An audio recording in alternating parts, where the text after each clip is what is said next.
Welcome back. Today we will talk about numbers.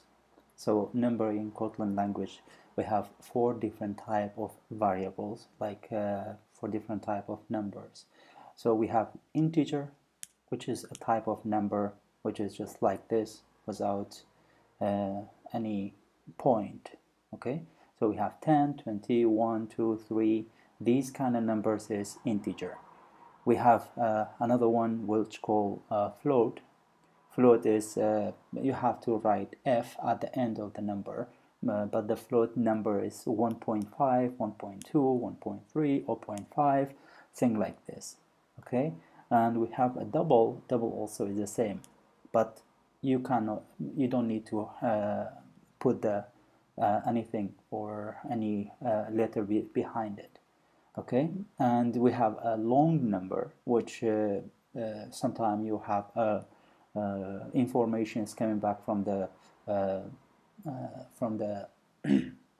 server, and each information you want to have a like or number of download or something like this. So you better to set it to long, and the long it will going to be if your pictures or your post, it will get like for more than millions, then the long will be a very good type for this kind of number. So we have this four type of number in Kotlin language. Also, you can use all the mathematical operators like plus, minus, or multiples, divides, or whatever. Okay, for example, we have var a equal to 10 and var b equal to 20. So if I will print out a plus b, then it will give me 30, right? In the same time, if you use the same thing for minus, a minus b, of course it will get minus 10 because a is 10 and b is 20.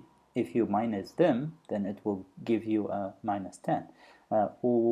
You can use all the different operators. Go ahead and test one by one. I'll check it and learn about these types and make sure remember what type is what and how you can use it. And you can go ahead in the Google and Google the long, double, float, integer to learn more about the number in Kotlin. Thank you very much. I will be continuing the next one, and we will talk about if statement. Thanks.